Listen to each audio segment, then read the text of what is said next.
Retrefond pour face into ndino wea FIFA we no mo sinza kabo zanoku mi dogbenu tolo bitole bi po sisi jera po o mi dogbenu famille kunume o olu o akplogan sakpe dogbenu bokono de no de mi won me de bois mi dogbenu bokono afa gbata o comité tofa o kan ko bi bo sen face do dada voyon gbasji bodo tolo mitole weziza ganho mina mi bina no po mana du pere pere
Merci. Nous allons dire merci à l'équipe en haut de nous avoir laissé les traces de Fa Olibogwe. Mina togbe merakwal kwe do e khami afodote Fa Olibogwe ton kwe. Il a caricaturé de façon intégrante ce Fa. Et tenkolo sesi kwe na lo pade lubo nwe do yeme et sesi kwe na lubo. C'est ce qu'il faut pour nos artistes aujourd'hui.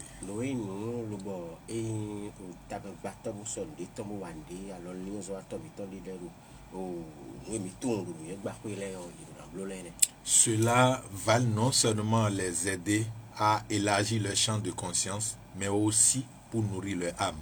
Et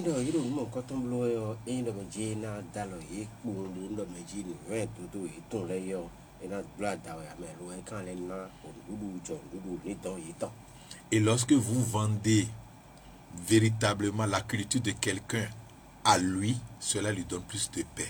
Bon, oui, mais on t'en dessoulé et nous voitons et nous y jetons le bain de sous tonton léo, mais blo, le volet collé léo, et nous vivons tité, mettons ça, mais ça et nous vivons, ben on tourne notre nous tonton lié. Regardez bien nos artistes, ceux qui ont manifesté leur culture par leur art sont plus grands. Mais quand il m'a hadito miton alors sobo zewande na miton mi lora artiste interne enele il m'a blo bo so ko do ton da chole bo blo do anon be ton le mele taw le yo menele yo yin suda ho do mele bi. Aujourd'hui, vous ne pouvez plus citer le nom des grands artistes au Bénin si ceux-là n'avaient pas chanté ou exprimé le Fa dans leur art. Misi hudo e homedi na meji ebina yuro peto da ho hasino e ya ziza bon kotora ro bereto me fidi mo itele inkuluka no koleji me to na meji me o tam to le titing beton le be hera di konyi bondo me ne leo iba bon o fasi apakwe iba dolo bon ndende me bo fasi apakwe beri abi no ya ichinu ite to yo ima so bo fine beri. Je vais donner l'exemple du grand à l'épée en haut, par exemple. o quand de wo vla fo meni pon me la kwa le pe hawo dimbo Je vais donner l'exemple de Bézé, par exemple. meni pon me la ko bese dimbo Je vais donner l'exemple de Saboran Danielo, meni par exemple. pon me la ko ragbe sa bo hambo Vivi International. vie international Tous ceux-là chantent Fa. me le bi ku yo o fa Alors, no di khado et pourquoi ils sont si aimés? bon ne ka gbe lo bo ite no di khan bon pa mo ko to pe ju o wa yin yi ton su po lo keke nu to vi sun to vi yo C'est parce que si on chante ta culture à côté de toi, ton âme en reçoit et en jouit. nu we do me ji nu we o do tu e si nu wa le yo e te ko lo ji khan to la pa tu le yo e le don tu le yo no mo vivi a pa pa de no so we Ce n'est pas toutes les équipes vont me dire le contraire lorsque à chaque ville est associée à la musique de ce milieu-là. bo e do mo di o mi na tu do me ji e so to ko de bo to ko mo ko to ni ko le lo ji ha to ko mo ko to ko pla ji ko to e te ko lo do ni le yo ara mo me ji mo kan ti chari a pa mo ko to ko be ro so gbe Lorsque à la célébration d'une messe, on ne joue pas à Boutchébou, à Abomé, quelque chose devait manquer aux fidèles. o mi ko vla ko e mi ra ko me ton di bo ndo me ji mi sa de blow e de be ko no kaka no ko na ko ti bu ma bi o me ai no ti do me ji je ko do no me do ho alo pade Au Savalo et autres, si on ne joue pas Toba ou Gota lors de la célébration, quelque chose va manquer aux fidèles. vla voni do me ji sa va lu do e mi de we yin bo ndo me ji do de wa we bo e o che ko mi de to ye e ma ho wa bi to ba mi de to ye ma ho wa ina mo do me ji de we do wa e ku banji Il faut saluer l'Église catholique qui aurait compris et qui au moins nourrit les fidèles avec cette manière. ina to gbe iglesia católica e mo to no pa ni ko bo e o yi me lo yin a conviton le e do gbe ho no ya ji mi ton le pedi bo i de le no gbe si Le temps est venu pour que nous puissions crier, nous puissions élever, crier haut et fort en élevant notre culture. kan wa ho bo ka ho ti we mo mi do na te po mo na so lu e ko inu lo yin ho do nu wa mi ton le do ajo tite ngbe ton mo to bi do na ton Parce que ce n'est que ça que nous pouvons vendre. do mi do nu we bo na sa le zeni wa Nous ne pouvons pas vendre Jésus aux Juifs. do nu we mi si sa to Jésus nu ji fule to yin ye Nous ne pouvons pas vendre Mahomet aux Arabes. mais si ça ba o menu o malade mi ton ya yi de ton e ko yin Mais nous pouvons vendre et vaudou, nous pouvons vendre vaudou à tous ceux-là. lo no yin no ai jin mi de ton kaka je fu je mi he mi na san me ne le bi ku Puisque vaudou n'est pas seulement ce que vous croyez, vaudou engendre tellement de dimensions. do no yi mi ma ton yin na ben ti no mi no fe fu tun do e we eyan e gbura da hu bo e si da da du le ton lo wa Vaudou génère tellement de culture qu'on ne peut même pas compter. ni do mi so fu do le yo no e ko pla ko do le teme yo e su po de be kaka bo e te so do be ji na pe no ha Même notre manière de nous habiller vient du vaudou, de notre vaudou. oh awu mi no do le de mi no do awu bon fi abi de mi no so no bon fi o era do ipon egosin ofodo me Notre manière de parler vient du vaudou. de mi no do ho bon fodo me egosin Mais pourquoi ne pas accepter ce que l'on est pour maintenant le vendre aux autres? bon ne ka gbon bon we yin le yo e ma se hui bena bodo sanu o me de voler Libérer au moins les enfants aujourd'hui pour qu'ils puissent parler de leur culture aux autres. e gbe di en bioro me di mi ni ton kan no vi le boro na gbe do e no ya i jinu de ton ko do no wa to na gbe sanu me de voler mi ton kan no ye fi mi lile table me ye jenu ye e pelo mi ton kan no ye Ce n'est pas facile de renouer avec une nouvelle vie lorsqu'on a déjà l'habitude, lorsqu'on est déjà dans son habitude. no bo e ve o peri boy na o le rozu ro jijo madama we no do e ve o peri boy na le rozu no ko yin meton lo ko do meton le be ko be me de si fu o e fe o tu da rozu jale de voji Surtout vous, les parents, vous êtes restés trop dans une habitude. Il vous sera difficile mais un peu de silence intérieur vous amènera sur le bon chemin. L'otadio me met une fito finale o mi kuno me kaka be ko do mi ton bo mi na rosu ti na ve o pede lo mi na tun e do meji mi bio mi de me bo pon mi de me kai ha gongo me to meji do teje bi ka gosi nu bo e homen bo mi ya do ho jofo o bla bi ho me bo pon. En tout cas, comment faire? Nous allons vers Toula Bogli, Toula Bogli pour nous orienter. O mi na se ko tun le oli bi na san ne sin e va me son bo mi ai o Toula Bogli gon le bon we do mo je me do enana mi do fi. Et il dit, trêve de bavardage, mieux vaut que vous apercevez par vous-même. Et le dit, et le haut cléolé, et il nous, mi casse pour nous les souris, reine, pour pas y pas y porter. En langage clair, Juan no glite. Il n'y a pas de passé ni de futur en art. Et donc, Ekowai, à l'Ekoja, et de nous dodo mea. Si une œuvre d'esprit n'est pas capable de vivre toujours dans le présent, elle ne vaut pas la peine d'être prise en considération. Et nyonwade manoplami wa titome. Peropo welonu ton webi wenwa nous wiwa mon coton et nous bo et na bon et na zebozan de dian. Le fa n'est pas une science du passé ni du futur. Il est plus vivant aujourd'hui qu'il ne le fut jamais. Fayi se wayo si nou e kan egbe si nou e fonburo gbe webi wenu bo gande bu me ke nou koton e non le do gbe rou gbe. Dans un restaurant, sans vie, une des serveuses prenait la commande d'un couple accompagné de leur jeune garçon de 11 ans. Nou duten ahanuten dewe bo zanvio nyonde we yimbodo nyono no dalome bo eno nan dudu o eno sanduru nu o akisino eno wa ndute mon koton le e waido o sunu do po asupo asipo bo vie ton kwe do yo ena ime mon koton le gon mana se yi sanduru nu ye. Elle appartenait à la classe de serveuses chevronnées qui n'ont jamais été carrément irrespectueuses envers leurs clients, mais dont le regard serein démontre clairement qu'elles n'ont peur d'aucun mortel, pas même d'un parent. Zanvio eti nyonu dewe bo nyonu titome e doyo eti nyonu e mi hemi na linda yime bo nyonu mo koton le yo ye no yiwanu azo eton mo kono si me gandi bo me masisi walo debuda fo eton wa e kado mo cho mi pon nu kuton me yo mina modo nyonu mo koton le yo ye no dikesi nu gbeto debu e da kin magi fi yo akaka ijeto eton ko no eton ko ju no dikesi debu wa. Silencieusement et sans se presser, elle prenait des notes, tandis que le père et la mère choisissaient les plats et donnaient gracieusement leurs instructions sur ce qui devait être substitué à quoi et quel assaisonnement pour telle ou telle sauce.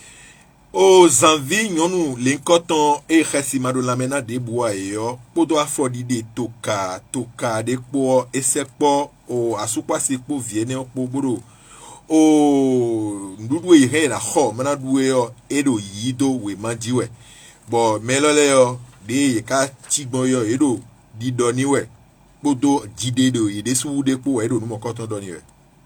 Lorsqu'elle se tourna finalement vers le garçon, il passa sa commande avec une sorte de désespoir rempli de crainte.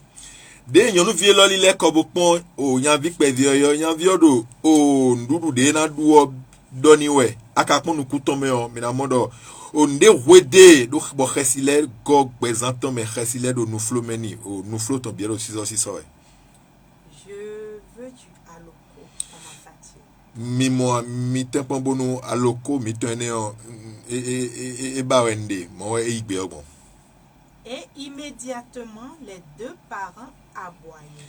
Bon, edo khone o na dokpo na gbokpo na khwewe ya alepo khwe ya dio totonpo notonpo ye roe.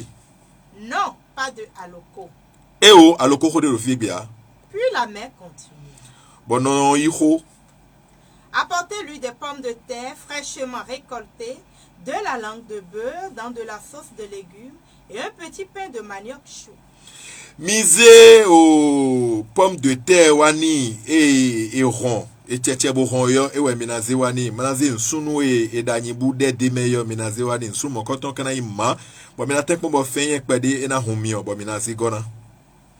Mais la serveuse ne l'écoutait plus et dit au jeune garçon. Bon yon vi le coton et do no ene odo to e de boa me et le do ho lo e jayo nu vio.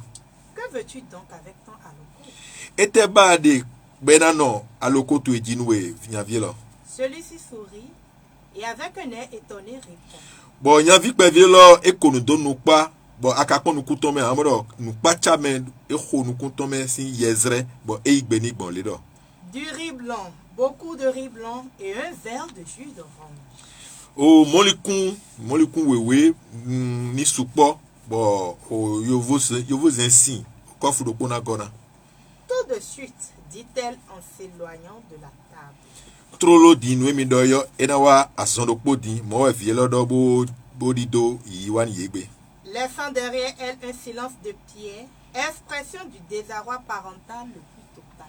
Bon edi doyo o topo no po ye chi hui awunya no chiro ozungbo me alo alitayo hui mokoton e chi bo mi kana modo nu de wedo e ho mesinde bio ai hame o akpo de bio ai hame bo ye sodu vivoa.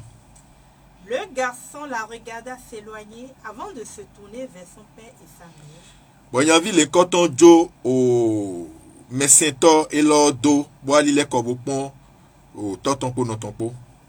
Vous avez vu, dit-il. Elle croit que j'existe. Mi maman yavi oro modo e na yo po vi mesento lo e dido nyesu ndo gbe. Elle croit vraiment que j'existe. E dido nti Quelle sagesse. nu nyeti afoda khote kanyene ba ede.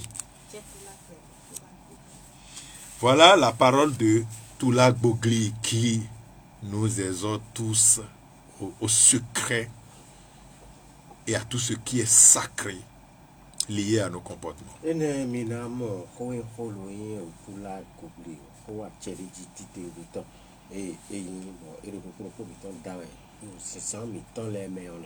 Nous allons d'abord dire bravo à ces parents qui à un moment donné se sont tus et ils ont appris de ce qu'ils ont vécu. Mais hermina tout bi burando no fito fino ene ole do meji mi to gbemi do we do wa je kam ko to me o iwa se no evi tondo lo kagbo le na bete wo se koto. Nous avons besoin de ces parents maintenant. Mi do ko to ko to le to fi mi de komiti. Les parents qui vont laisser de côté à des moments donnés leur vision de la vie et permettre à leurs enfants de s'épanouir dans leur vision. Beto eda fito lo bo nu ite ko le fito le na blo le yo ira june to ya pa di fo ko bo fi mo ko to le to bo ite yi barablo ira ko do re. Bien sûr que ce sont nos enfants, nous devons nous occuper d'eux. No bo yi fi mi to bo be do na to ju ye no ko sin.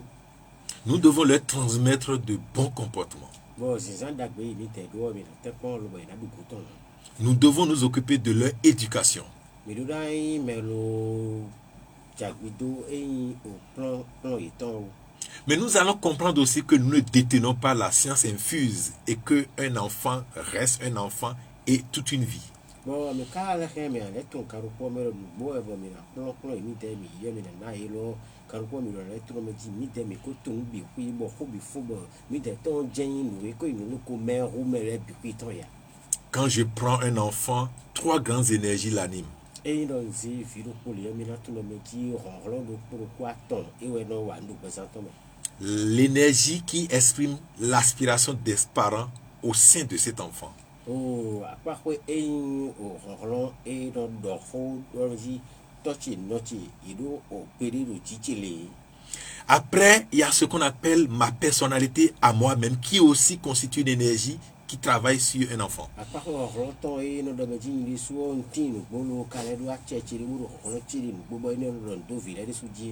Et les deux combinés qu'on appelle l'énergie d'expression que l'enfant manifeste.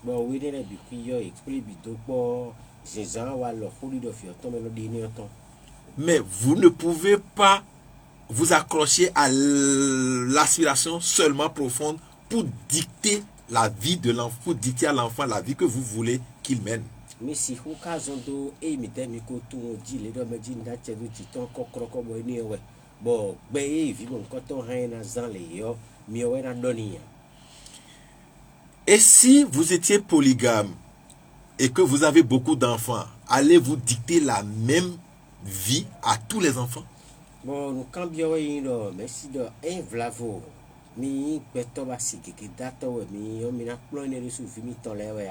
Ou bien même vous êtes monogame et que vous êtes dans la monogamie et vous avez beaucoup d'enfants, allez-vous enseigner à l'enfant la même manière de vivre?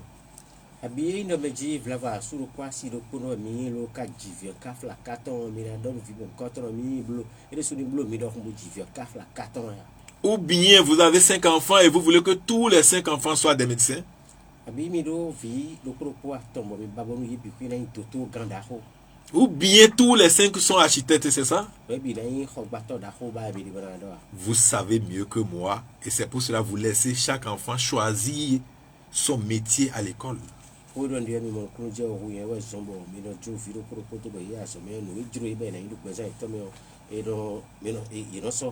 Ce faisant, vous laissez chaque enfant mener sa propre vie.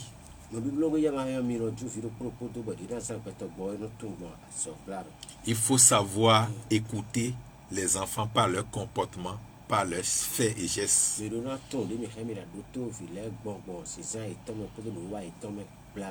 Et comme ça, à des moments donnés, vous saurez ce qu'il faut pour des enfants et juste les accompagner.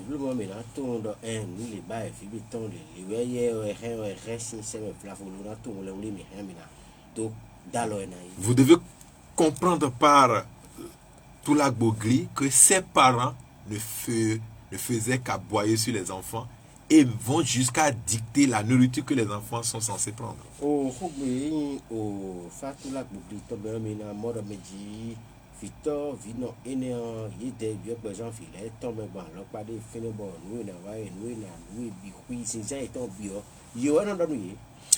Nous avons l'habitude de dire que c'est nos enfants, oui, mais nous n'avons pas encore compris le sens profond d'un enfant.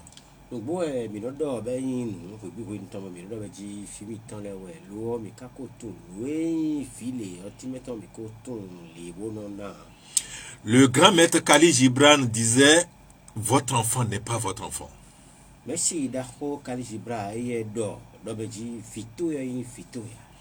C'est la vie venant de la grande vie qui est confiée à la vie que vous êtes pour venir dans la vie.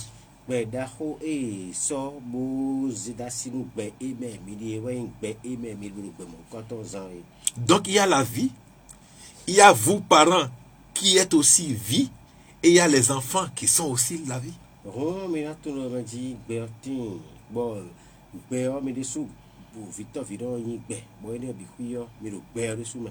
Et donc si vous avez 10 enfants, comprenez que vous avez 10 vies différentes.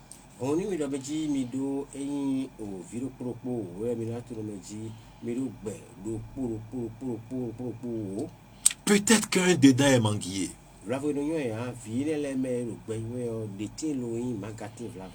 Un dedans est cocotier. Mais celui qui est cocotier peut vivre au bord de la mer.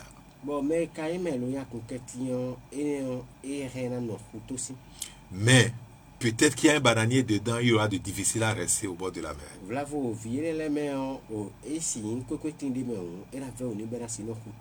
Lui, son milieu de vie qui est approprié à qui il est, c'est le bas-fond.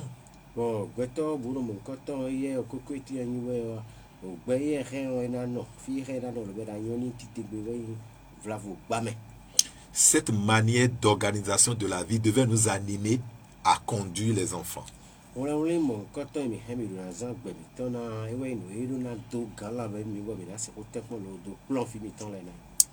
Mais lorsque nous allons jusqu'à toucher le côté sublimé de nos enfants, nous les détruisons dès le bas âge.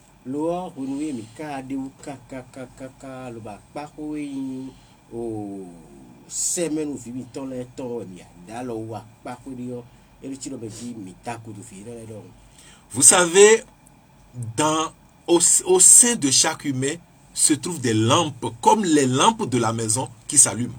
mi tua mi na mara be ji ro pe to ro po fi mi to le ro po me o amoro sugben di letin ngbo we sugben teme lo no ta di sugben mi kro ta ro be me mi di ro. Depuis les fesses jusqu'au niveau de la puce chevelue se trouvent des ampoules qui s'allument à tout moment. Bessin okogo mi ton pa pe kaka so ya garo ta mi ton fi da wo de bi yo mi na moro me ji bi na mo sugben di le bo no ta. Mais ça varie de 2, 4, 6, 10, 12, 16. Mais au niveau de la puce chevelue, nous avons près de 1000 lampes allumées. Bon, je vais il est teme. L'eau, il se boit cacabo. Eh oui, attends, zin, ou tant ça, ou mon l'eau, mais la me dit, à rentintin les, au tal, et au souper, et le finir, au tic, pas nabidi. Et c'est parce qu'il y a plus de lampes allumées au niveau de la tête que le fond l'appelle ta. Et non ta. Bon, mais la mort me dit, souper, kikiro, au ta, ouais, et ouais, je me forme si, faut lui donner un minamor, et on doit ta. Maintenant, si vous empêchez vos enfants d'utiliser leurs lampes, et en touchant leur conscience, vous allez éteindre ces lampes pour eux et ils seront des abrutis d'une manière donnée à la longue. Le bon me dit, Mindalo, mon coton, et puis mon coton, les temps, mon bon de me dit, souvent, tu es petit, abîmé, les clons, mais à mon final, la vie, ma soeur doit acheter des vies, il y a une vie, ma soeur doit abonder, caca solito. Bien sûr que vous devez vous occuper de l'éducation, mais il faut faire attention, sinon vous allez éteindre les lampes intérieures de l'enfant. Nous, bon, et il a vu le rôle, quand on a vu me dit, Mina, pour qu'on me tente, mais il me donne la ville, alors, et ma bloque à l'eau, et vous savez, vous allez me demander comment éteindre les lampes d'un enfant. Bon,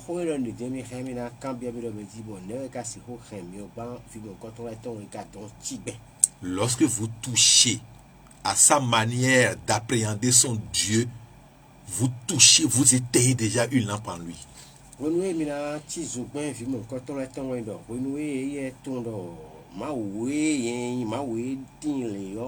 Abi emi ole lewe emi re o mina do fo kha ma wi to ko mi re mi ase ma mi to mi no kulo mo je ma o ton wo mi gbeni do beji lewe ado na blogbon o no mi chizo gben ru tani. Ce que nous vivons aujourd'hui, nos arrière-grands-pères, nos grands-pères, nos pères, on a déjà éteint leur lampe en leur éloignant ou en possédant un éloignement d'eux par rapport à leur culture.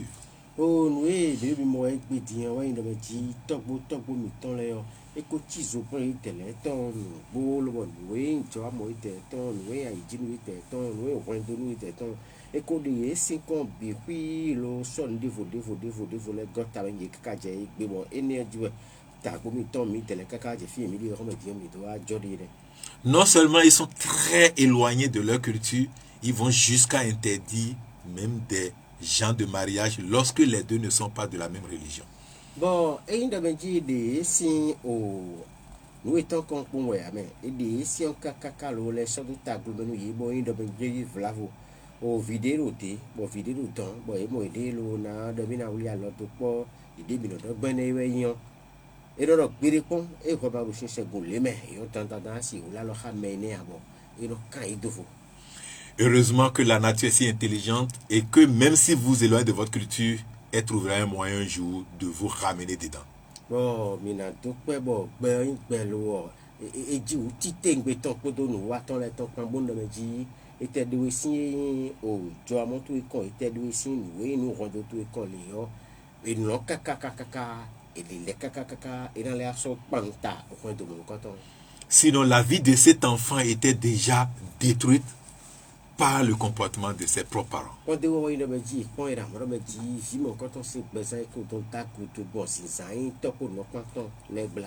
Et l'enfant savait que ses parents, d'après ses parents, lui n'existent pas.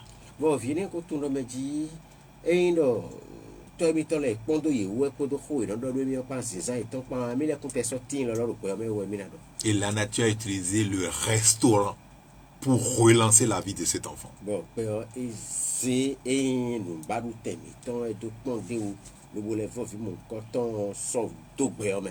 En mettant devant ses parents une fille de taille pour dire que le grand travail est allé dans les mains des femmes aujourd'hui. On a do le mon coton no fito mon coton il so yo no vi e do le entité beton no vi a partir ton sous a pas mon coton do vi mon coton no compo de to quand c'est mon con. Le temps de changement de ce monde doit passer aujourd'hui par les filles qui sont censées être les femmes, voire les mères de demain. Bon, natimen bi do benji honwe mi di podo e me ko luwaile po e dan khozu no botite gbeton khodo mi di le pon bi do e no fi mi ton le si do yi tele we yin me bo ja no yin beru so e ja we. Vous avez compris l'attitude de cette servante là? Mi pon o sinzan e me senton no we ne khodo mi di ton. Des parents qui recommandent de la nourriture pour leurs enfants, mais elles tournent la tête vers l'enfant pour dire qu'est-ce que tu veux et répète une seconde fois. Oh, Victor Vino était kodo me di no le vele nkoton na do me senton mon coton e yivio kombo pon bo me di no te du bi aja le timen mi merci. Parce qu'elle sait que l'enfant a sa vie qui est spéciale, ses désirs spéciaux, et donc il faut le laisser profiter de la vie dans laquelle il est. Do me senton mon coton pour me di viene on e do beton be in de do fo de bo juro me nu ton in de do fo tem e tin le tan bo e do na te po do na tre do bon we e de su non ton le ben ko sia i to me e do na blo. Et c'est comme ça la fille a bien joué son rôle. Ce que désormais vous, les filles d'aujourd'hui, vous devez maintenant faire. Oui, on mon coton e viene e sambo nous mi me ka in yon tin bo dio fi wele mi do na blo e. Parce que c'est vous qui allez éduquer le monde de demain.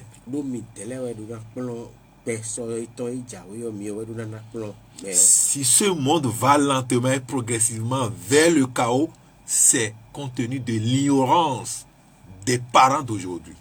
Bon, mina mora min be e me mi de gbediyan e do yi pe de do mayo me kakaka lo aro tagba lo aro plewe mina to me ji do mayo e fito fino e remettant les tonton.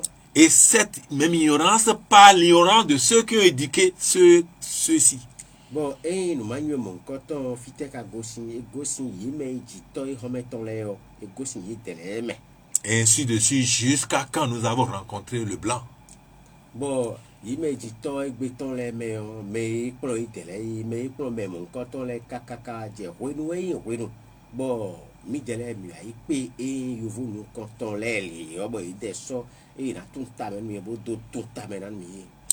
pas le comportement, la vie du blanc que nous cherchons à vivre tous les jours? Bon,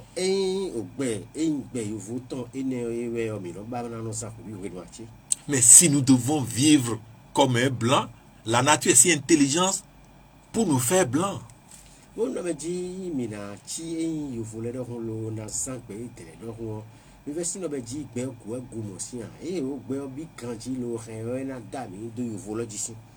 Et même si nous devons vivre comme un blanc, pourquoi ne pas choisir dans des attitudes, dans des enseignements du blanc et insérer ça dans notre enseignement pour avoir une nouvelle forme d'éducation? Et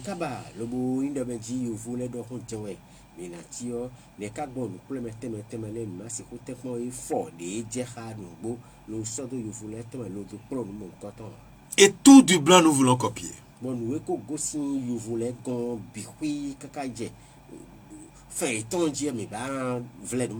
Et nous ne sommes plus du tout nous-mêmes.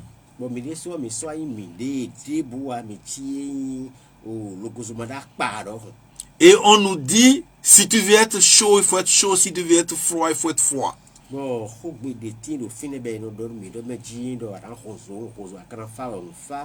Alors, si je devais être chaud ou froid, reste chez toi et laisse-moi froid que j'étais. C'est toi qui as amené le chaud et je veux quitter le froid pour aller vers le chaud.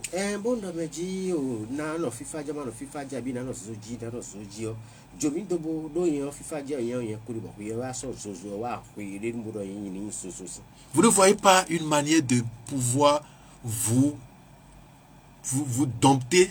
Vous étiez froid chez vous. Quelqu'un est chaud chez lui. Il dit qu'il est prêt à vous amener la bonne nouvelle. Et maintenant, quand il a travaillé jusqu'à un niveau donné, il vous dit, si vous voulez chaud, soyez chaud, si vous voulez froid. Mais au départ, il pouvait rester chez lui et vous serez froid ou bien chaud chez vous. mi moro benji ta ko so de sute gbeju e wa ro fi mo nkan ton mi dere mi pe to bo fifa we mi te mi wa na bo ko fifa ji be no ton lo wa so o hoa we da gbe wa bo ro benji o so e mi na so bo mi go sin fifa bo a so lo bele a no mo lo no tata be lo do benji mi jiro na fifa mi o so mi ano mi moro benji de o ho ai. Si ce qui est venu de là-bas était une bonne nouvelle et que tous les comportements associés à ça constituent la bonne nouvelle, où sommes-nous aujourd'hui? Bon, na cambio romeji nous nous beaucoup sinto le bi kuyo onu dagbe nu to bo e ba si de do fo abo nu dagbe ron ke be ogan bi kuyo ne onu bo ka je fi bi de ho ni ko nu teme teme ti je le po fitemi ka fo yin be tin le gbe ka di gbo egbe le ma ka ru ma ka me gbo de po o fo o so po fo apan le ma ka ru ma ka me gbo. Si vous voulez, si vous avez encore une petite intelligence, tirez ce qui est meilleur des autres, accompagnez ça à ce qui est aussi meilleur chez vous, parce que cela ne voudra pas dire que chez vous, il n'y a pas de contraire de meilleur, hein, mais trier. Mais pour trier, il faut avoir de la connaissance. C'est bon de benji mi beto bo li winu bo bi kanji bo ma do gigo na taglo me bo le pon kanji yo mi ren mi na so e yi tele to yi dagbe di me lu bo lo na peche kon lo so e je xamine do mi ton me mi comprend e mi mo do ran kanji ko do ndi ay e ne mo je mi si blon mi de suno ton pour chaka wele de ko lo pon di la chi nu bo. Ne prenez pas mal mes mots en disant qu'est-ce qu'il est pour pouvoir nous traiter d'ignorants. Je n'ai pas dit ça. Je parle de ce que Fa nous enseigne. O mima zeko don di lo beti beto di te kaye yin taunle ora do beji mi o beto no mamo kunje no beto abi agogo moro no do fadi o e si mo jeme na mi weni ko. Et puisque Fa est toujours vivant, en vous se cache ce que je dis. Même si aujourd'hui vous refutez ça, demain vous allez trouver des traces de ces vérités en vous. Lo e fa kai no ko bi weni ton tegbe no ko bi weni ton e no don di yo e do pro mi ton me bo mi te gbe timbro pere ko no kuna ima o bo ho ho ja kaka bo jete gbo fi bi yo gan na ho bo mi na mo do mi me bo ni no bi na yi. L'enfant, pour faire sa demande, il a fait avec crainte et désespoir. Oh, vi mon koton na si hote polo na bion we jule bena du le yo. Ina mo be di ko xesi ko wa yi ma jai pan we do bion mon koton. La crainte et le désespoir sont deux énergies qui vous mettent hors de votre propre chemin. Xesi ko do e ai ma jai yo pan le no kuma do no pan le yo nu da ho we bo de mi si allié mi de suno ton le yo ji. Et lorsque cet enfant, par la force de la nature, a retrouvé celle qui pouvait le remettre sur son chemin, il a eu le culot de parler à ses parents. Bon, when wa je do bo o viene on e wa mo me ren e na so do aliton dagbe oji gbon e nu ji o gbe ton dalile yo e o nu ye ton le yo ibi o bo toku do nu ton ko no ton pan e tere doni. Et il a dit à ses géniteurs, elle sait que j'existe, elle sait vraiment que j'existe, et il a ajouté quelle sagesse. Bon, e wa teti men to ko no pa do beji vie ne me so to mon ko ton do beji lo yin peto le ben tin e po mo do beji e o nu da siton. Mais qui l'enfant est pour pouvoir apprécier la sagesse d'une aînée? Bon, peto me tin ten fi pe vie ne ben a mo e me seton aussi o nu peto nu yuen. Ça veut dire que c'est une bonne semence de la sagesse qui était avec les parents, mais les parents ne le savaient pas. Et xledo menji nu kon dagbe nu eton we fi mon koton e fi to fi no enele yi ji lo e katon nu e fi mon koton ye ton a xonxon e do e ton a fe nu e fi mon koton yo ye ton a. Quelqu'un dira aux âmes bien-nées, la valeur n'attend point le nombre des années. Kanji ron ji ko to nu e to pan ndo menji xuye na je xuji wo tu wo nu ye mon koton na si dagba. Vous voulez ou vous ne voulez pas, nous sommes dans une nouvelle révolution spirituelle et tout ce qui était dessouché seront remis en place. Oh, mi lopo ma lokma mi beku ma yi bekma mi na tro me di honwe mi de biro ko ni numbo nwe mi so hola nwe mi so to nwe mi de po a isi mi donner le bikuyo no na ton wi mi lo mi si yi beku ma mi epo mi si. Ce qu'il y a à faire, c'est de commencer par retourner à votre culture dès maintenant. Sinon, ce serait peut-être tard, mais vous le ferez de force ou de gré.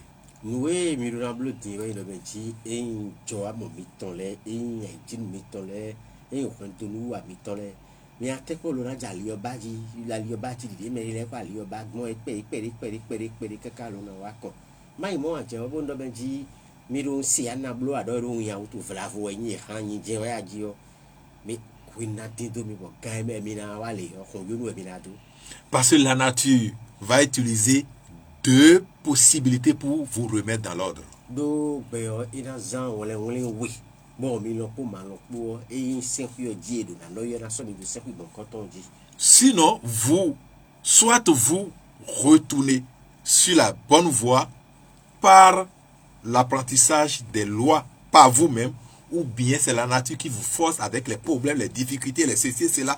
Et chaque fois que vous avez cette difficulté, c'est des lampes qui se remettent en place au sein de vous. Makai mo amina to no me ji beo era gbon tito me de tan. Be si ou vedi me mi na gbon force tan pe. Bona so mi do mon koton me bo bi do na ton do de yo. Je vais vous donner un secret que vous avez toujours entendu. Si à chaque fois vous allez chez un bokono ou un consultant qui vous dit « j'ai vu un serpent quelque part », je vous le dis en vérité, c'est parce que vous devez passer par une épreuve pour retrouver une nouvelle vie.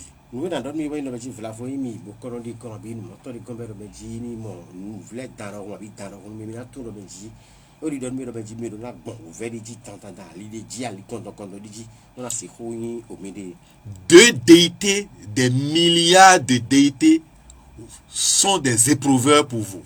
Mais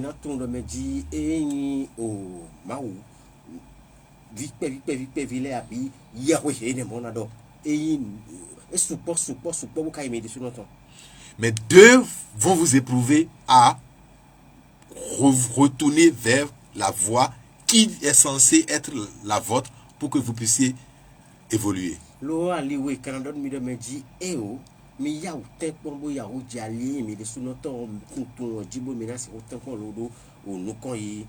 y a le temps et le roho. Et je crois que c'est ce que vous entendez souvent. Il y a des jumeaux ou bien il y a le serpent. Les deux là, c'est des éprouveurs, ce sont des examinateurs. Ceux-là vous examinent pour que vous puissiez passer en classe supérieure.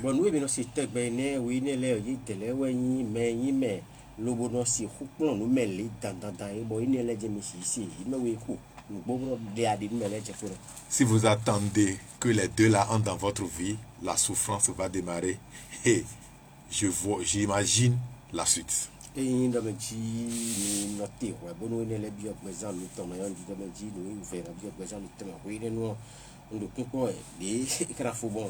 Que les bénédictions soient. Merci.